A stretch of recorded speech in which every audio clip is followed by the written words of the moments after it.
আচ্ছা ডাক্তার সাহেব, বয়স বাড়ার সঙ্গে সঙ্গে নাকি হাঁটুর ক্ষয় বৃদ্ধি পায়, এটা কি সত্যি? না, এটা সত্যি না। আসলে বয়স বৃদ্ধির সাথে সাথে হাঁটু ক্ষয় বৃদ্ধি পায় এমন নয়, তবে ঝুঁকিটা বাড়ে। এর আসল কারণগুলো কি কি? এর আসল কারণ অনেক কিছুই। তার মধ্যে কিছু কারণ আমরা বলতে পারি, যেমন কার্টিলেজ দুর্বল হয়ে পড়ে, ওজন বৃদ্ধির জন্য এরকম ক্ষয় হতে পারে, তারপরে নিয়মিত ব্যায়ামের অভাব, ভিটামিন ডি এবং ক্যালসিয়ামের অভাব।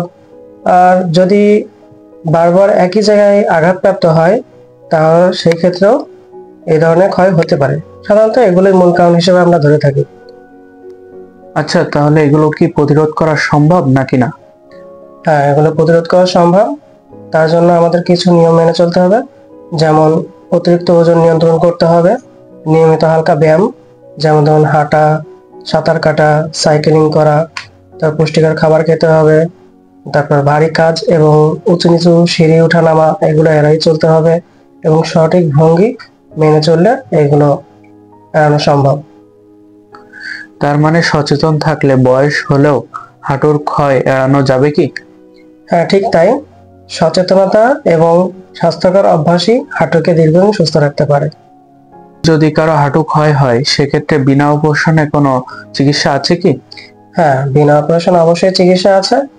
আমরা হোমিওপ্যাথিক পদ্ধতিতে আমাদের যে ঔষধগুলো আছে, সেই ঔষধের মাধ্যমে আমরা অস্টিওআর্থ্রাইটিস রোগটা চিকিৎসা দিয়ে থাকি। এর বিভিন্ন স্টেজ থাকে। যাদের কম থাকে তাদের সময় কম লাগে, যাদের স্টেজ 2, 3 যেভাবে যে সময়টা থাকে সেই অনুযায়ী একটু সময়টা সেইভাবে লাগে। আচ্ছা, তাহলে এই বিনা অপারেশনে চিকিৎসায় খরচটা কেমন হয়? আসলে বিনা অপারেশনের চিকিৎসায় এককালীন অপারেশনের ক্ষেত্রে যে খরচটা হয় তার থেকে খুবই কম হয়।